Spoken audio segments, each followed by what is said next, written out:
Sasvim opušteno sa Sabinom.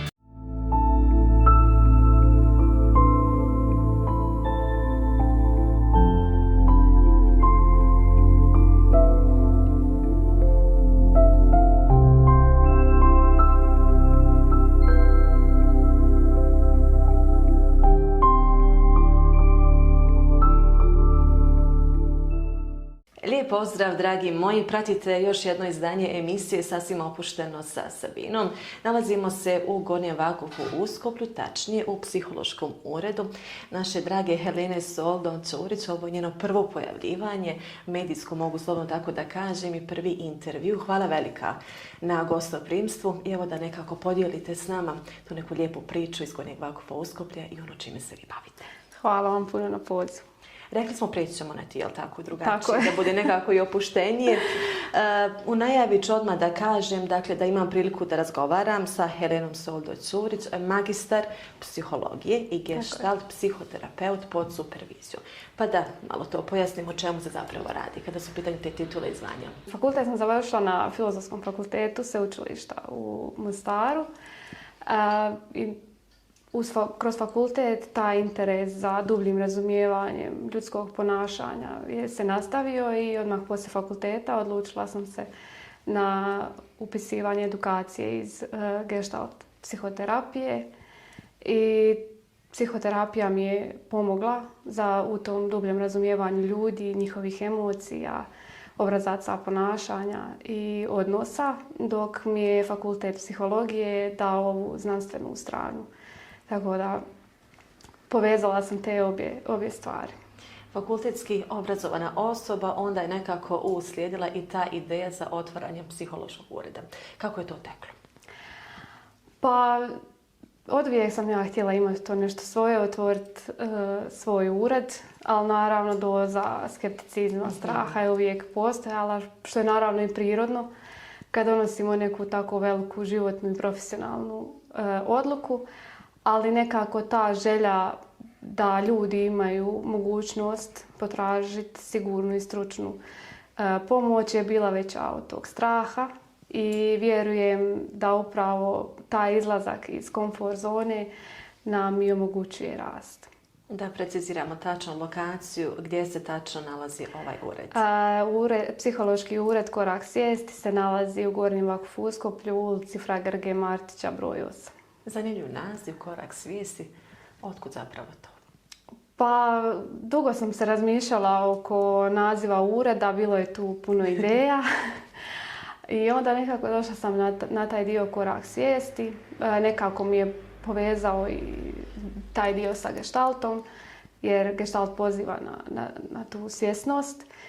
I onda nekako ovaj dio korak, htjela sam da upućuje na to da ovo što se događa ovdje, idemo korak po korak i tako dolazimo do dubljih saznanja o sebi i do promjena u životu. Ne možemo da ne spomenemo profesionalno iskustvo koje imaš, kako rad sa djecom, sa adolescentima, tako i sa djecom s teškoćama u razvoju. Pa odmah poslije završetka fakulteta krenula sam raditi u jednom obiteljskom savjetovalištu na području Mostara i to mi je pružilo dosta iskustva u savjetodavnom radu. Nakon toga krenula sam raditi u školi. Posao u školi zahtijeva dosta senzibiliteta i načina kako pristupiti djetetu ili adolescentu jer svaki je jedinstven na svoj način. I onda nakon toga nekako sam završila u jednom centru za djecu sa poteškoćama u razvoju. Mogu reći da me je to iskustvo obogatilo, što profesionalno, što životno. I nekako jer sam kroz to uvidjela koliko su te djeca sa teškoćama blago i koliko puno toga od njih možemo naučiti i saznati. I isto tako koliko je roditeljima potrebna podrška. Koliko je nekako važno, evo, u osnovnim školama, u srednjim školama nekako uvesti te edukacije i savjetovanja kada su u pitanju, evo, ta psihološka savjetovanja konkretno? Pa da, evo, iskoristila bih ovu priliku i ukazala na važnost psihologa, zapošljavanja psihologa u školama. Volim vjerovati za sebe da nije bilo tako davno kad sam ja završila školu. Velika je razlika kad pogledam stvari koje se događale kad sam ja bila u školi i stvari koje se događaju danas. Mislim da je itekako potrebna stručna podrška i savjeti psihologa u školama, kako djeci, tako i nastavnom osoblju i roditeljima. Ono što se tiče djece, dosta je nekih teških stvari s kojima se oni danas suočavaju i smatram da je puno lakše kad oni znaju da u školi imaju na jedan ured na koji mogu pokucati i gdje mogu podijeliti to što ih muči, nego da teško je njima svima prvo to reći roditeljima jer se boje reakcije roditelja, a onda nekako kad je psiholog tu može im pomoći možda samo tim jednim razgovorom, a i možda ako je potrebno nešto više kako to priopćiti roditeljima i educirati roditelje šta dalje i kako dalje postupiti. Evo, u kojoj dobi si ti otkrila nekako da će ovo biti tvoj profesionalni poziv? Pa, kroz srednju školu. Završila sam gimnaziju i u gimnaziji smo imali predmet psihologije i nekako tad sam stekla taj interes za razumijevanje kako se ljudi ponašaju, kako funkcioniraju i kako pomoći ljudima koji imaju određene poteškoće. I evo, san se ostvario, imaš ovdje ured. Koje usluge nudiš ovdje sve? U uredu nudimo usluge psihološkog savjetovanja, psihoterapije. Isto tako nudimo usluge psihološke procjene i pisanje psihološkog nalaza i mišljenja. Pročitala sam, dakle, ukoliko neko ne može doći lično, postoji također i online, jel tako, vid savjetovanja? Pa eto da malo i to pojasnimo. Tako je, ukoliko niste u mogućnosti doći ovdje na lokaciju, nudim i usluge online savjetovanja. Nekako moj osobni dojam je da postoji i određena doza skepticizma među ljudima za ta online savjetovanja. Evo, ja mogu reći iz osobnog iskustva da ne gubite ništa tim online savjetovanjem. Dosta toga se proživi isto i uživo i online. To je to. Postoje nekako predrasude kako ću otići kod psihologa, kod psihoterapeuta, ali evo, što da ne mislim, otići po neki savjet, jel tako? I kako nekako danas u ovom užurbanom tempu, ja uvijek to kažem, kako sačuvati mentalno zdravlje? Kako, na koji način? Evo, iz vaše perspektive.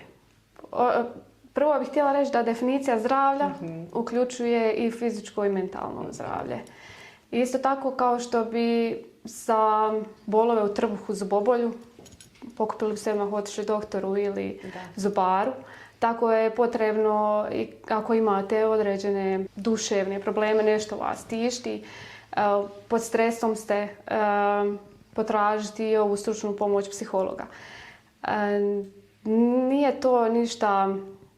Mislim, ljudi imaju dosta te predrasude kao reći da sam lud. Da bi se nazvali zdravom osobom, moramo biti fizički i mentalno zdravi.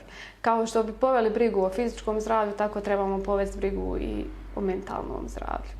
Ukoliko vidimo da ne možemo se s nečim boriti sami, potrebno je potražiti stručnu pomoć. I evo, ja sam tu sad za vas. Na šta se nekako najviše klijenti žali? Vjerujem da ne smiješ neke stvari da otkrivaš, ali evo, koji su to neki krucijalni problemi, te neke poteškoće? Pa najčešće je anksioznost i depresija.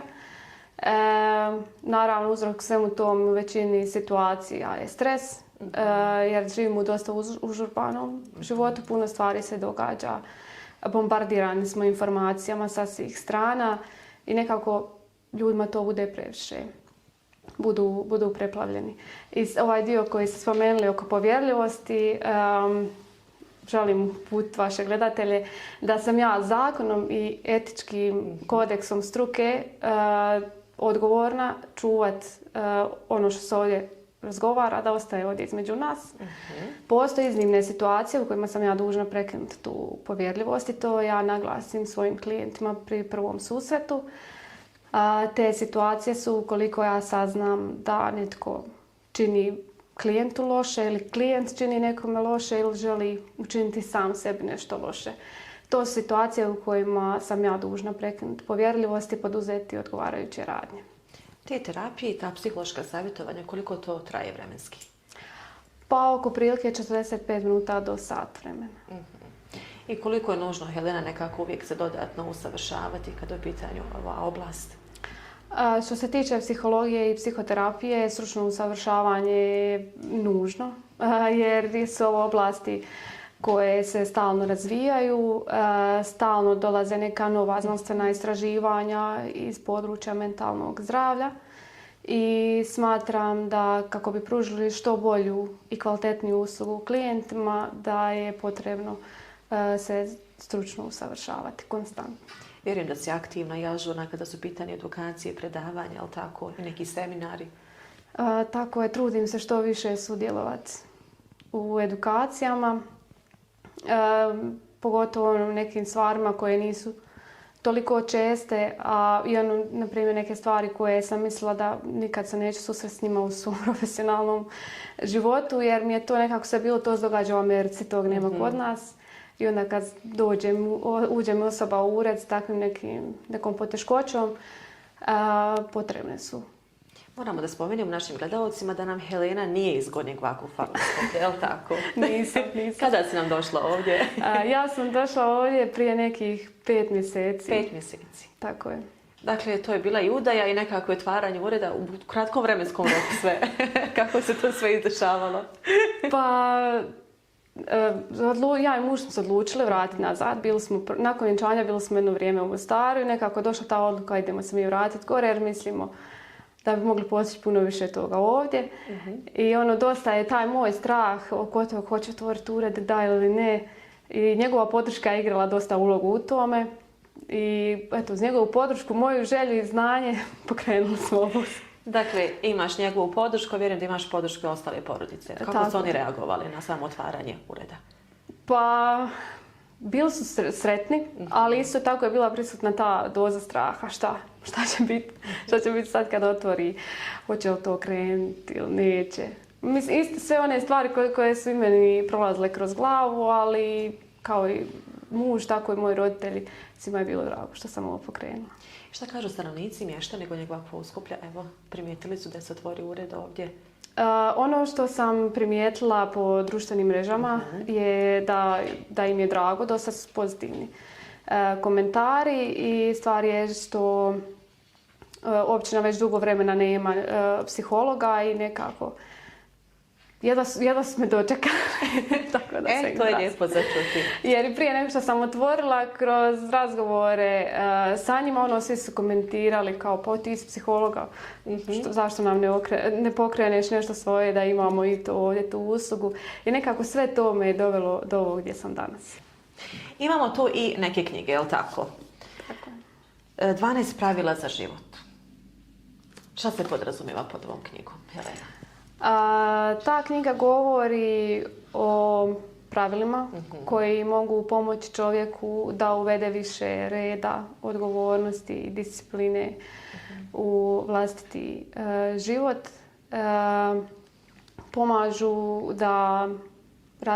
da unaprijedimo svoje misli, ponašanje, uredimo svoj dom kako bi stekli tu neku promjenu, cjelokupnu promjenu u životu. Koji bi bilo možda ti nekih 3 ili 5 pravila da nam ti otkriješ? Pa mogu samo navesti jednu situaciju. Prije nego što ste vi došli ovdje, ja sam uzela tu knjigu i rekao ajde idem otvoriti jedno pravilo da vidim koje ću otvoriti. Otvorim 10. pravilo koje kaže govorite jasno i precizno. Od ostalih knjiga mi smo izdvojili ovo gestalt terapija, pa samo malo taj naziv je stručan. Šta to tačno podrazumijeva se pod tim? Ta knjiga općenito je stručna. Govori o osnovnim konceptima gestalt terapije, kako je nastala, načinima postupanja u određenim situacijama. Ono što bi ja istakla što se tiče gestalt terapije je da je ona jedan holistički pristup, usmjerena je na svjesnost i prisutnost ovdje i sada u sadašnjem trenutku, jer kroz takve situacije, kroz taj princip postajemo svjesni sebe i dolazimo do promjena u životu. Mene je nekako uvijek zanimalo razlika psiholog, psihijatar. Vjerujem da ima poveznica neka, ali to koja bi nekako bila ključna razlika? Psiholog, psihijatar? Ono što sam ja primijetila po komentarima ljudi na društvenim mrežama da nije im jasno točna razlika između psihologa, psihijatra i psihoterapeuta. Psiholog je osoba koja je završila fakultet psihologije i bavi se psihološkim funkcioniranjem, testiranjem i ne može propisivati lijekove. Psihijatar je osoba koja je završila fakultet medicine i specijalizirao je psihijatriju. Psihijatri se bave dijagnosticiranjem i liječenjem poremećaja doživljavanja i ponašanja i oni su ti koji propisuju lijekove. A psihoterapeut je stručnjak koji je završio višegodišnju edukaciju iz određenog psihoterapijskog pravca i psihoterapeuti više fokus stavljaju u radu na razgovor i razumijevanje vlastitih emocija, obrazaca ponašanja i odnosa kako bi se postigla što bolja i dugoročnija promjena u životu. Jako je bitan taj neki emocionalni razvoj kod djece. Spomenula se da bi bilo neophodno nekako u školama da se uvede i psiholog. Evo, koji bi savjet nekako trebali ukazati roditeljima kada su u pitanju djeca? Nekako da imaju tu slobodu da prvenstveno svojim roditeljima kaže ono što ih muči, da ne bi došlo kasnije do nekih poteškoća i do stručne osobe. Ono što bih ja rekla roditeljima je da slušaju svoje djecu. I da na ono što im djeca kažu, koliko god to možda bilo strašno i bilo loše što su radili, da nemaju burne reakcije. Jer tim burnim reakcijama djeca gube povjerenje u roditelje i neće vam se više dijete povjeriti. I tu nastaje problem. Kako nekako i sa adolescentima, pogotovo sa mladima, uspostaviti taj neki vid i saradnje nekako da idu pravim putem, jer svjesni smo sada mnogo i tih poruka, alkohol, cigarete, loš način života. Kako, na koji način ih usmjeriti? Pa, moj savjet je educirati ih, usmjeriti se na komunikaciju, isto tako uvažavati ono što oni govore, ne govoriti im sa visoka. I oni su, i koliko god oni bili mlađi, imaju oni pravo na svoje mišljenje koje treba uvažiti, ali glavni fokus bi stavila na edukaciju o svim tim stvarima koje se događaju, od ovisnosti do svih ostalih tema o mentalnom zdravlju. Koliko ima, da si ti otvorila ovdje svoj ured i nekako, kako na koji način ostvariš tu komunikaciju sa klijentima, kakvi su njihovi prvi nekako dojmovi? Pa, ured sam otvorila prije neka 2 tjedna. Tako da smo mi odmah nekako i dogovorili ovu emisiju, ja sam to odmah upratila, lijepa priča, što da ne, da se i porazgovara o raznim temama. I hvala vam na tom. Prvi susret sa klijentima i kako ste mi vi rekli, trudim se biti vedra i nasmijana, da me se ne plaše. Prvih tih nekoliko minuta odvojimo na to da se upoznamo, da im ja malo ispričam o sebi, da im kažem što mogu očekivati ovdje, da vidim koji je njihov cilj, kakva su njihova očekivanja, da li su ikad prije bili kod psihologa ili tako nekog stručnjaka. Na prvih 15-20 minuta u prvom sastanku odvojimo na to. Za sad, koliko to protiče, zadovoljna si, jel tako? Pa jesam. Za sad sam zadovoljna. Kontaktiraju, dakle, upoznali su se sa uredom, tako da vjerujem da ima i poziva. Ima.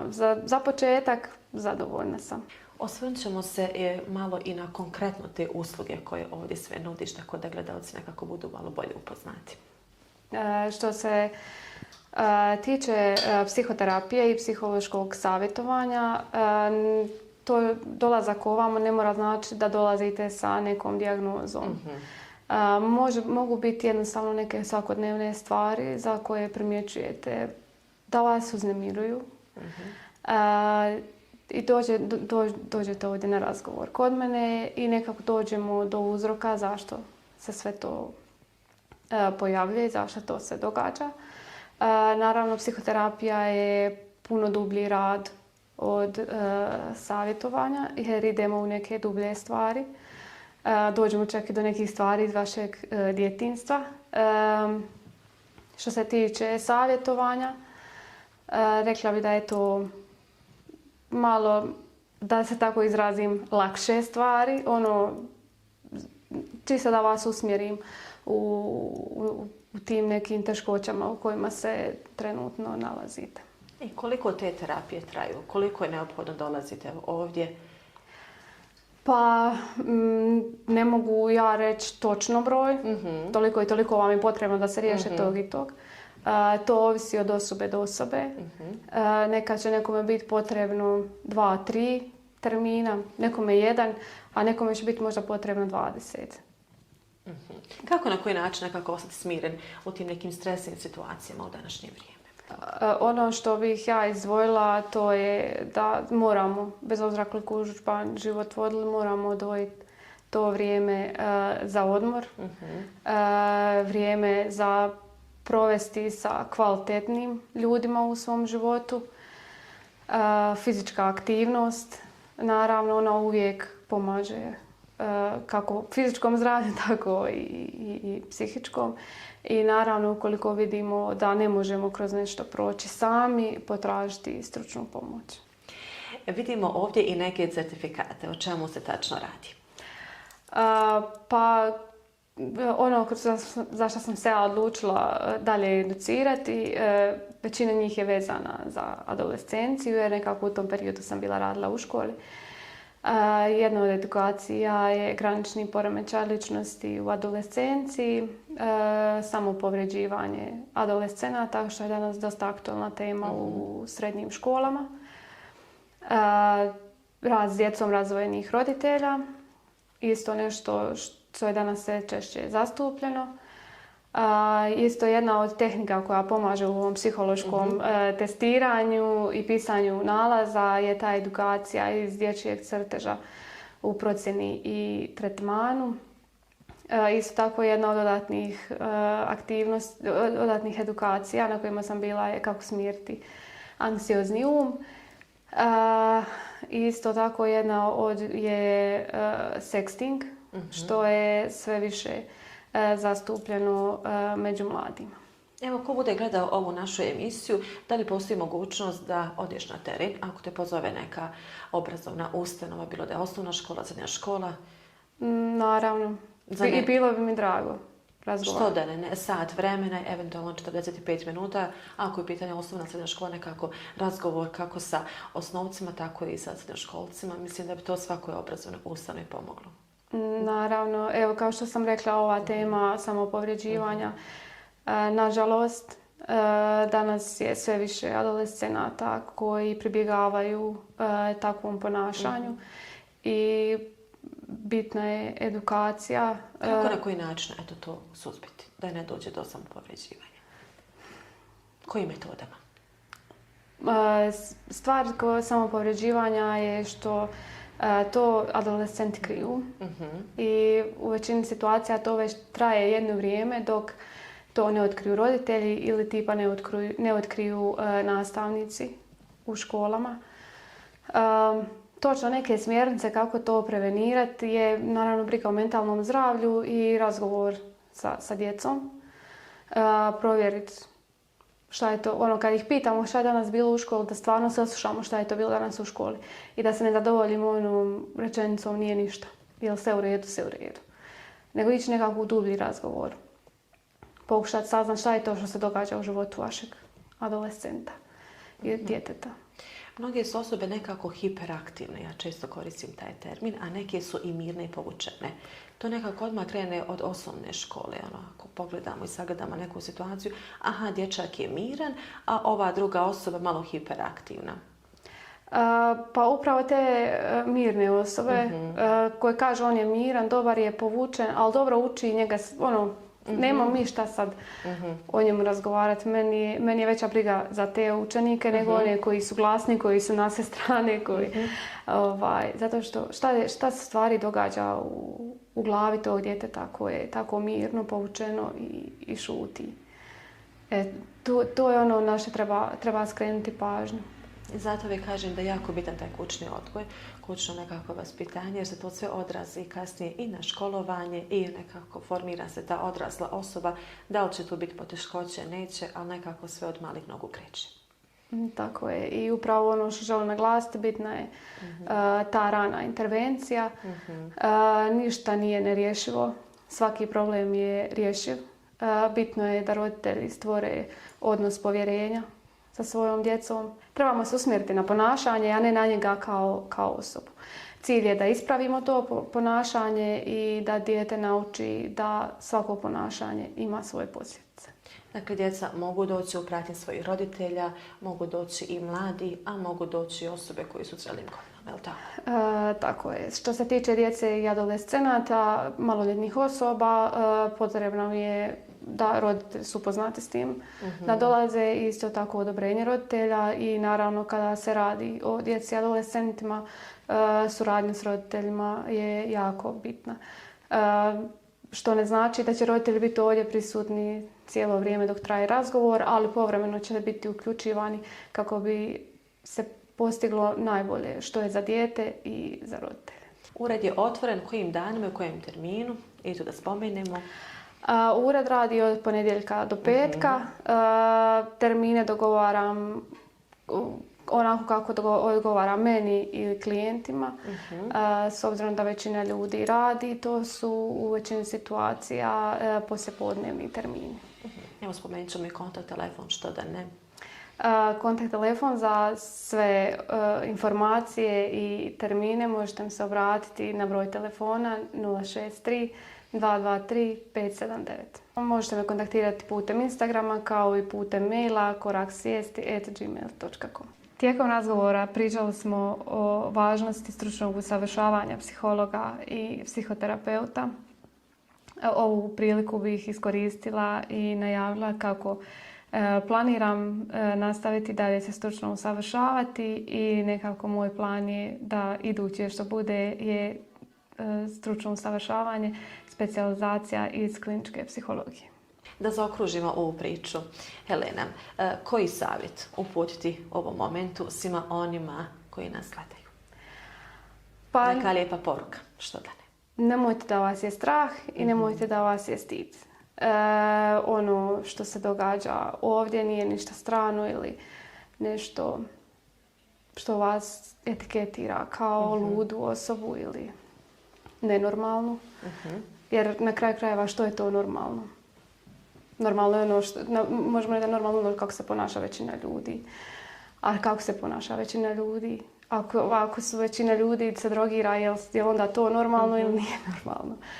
Nekako nemojte se plašiti činiti taj prvi korak. Kao što sam već rekla, kako bi da vas boli trbuh, potražili pomoć doktora. Tako da, ako imate nešto što vas tišti, što vam je teško, što vas preplavljuje, potražite pomoć psihologa. Helena, bilo mi je zadovoljstvo stvarno. Smirena, topla, susretljiva osoba. Zaista je bilo zadovoljstvo razgovarati s tobom, a vjerujem da će tako biti i svima onima koji budu kročili u ovaj psihološki ured. Hvala vam na tim riječima, puno mi to znači i hvala vama na ovoj prilici. Hvala na izdvojenom vremenu. A hvala i vama, dragi moji. Ponovo se gledamo sa novom sagovornicom, može biti i sagovornik, ali i sa novom tematikom. Do gledanja.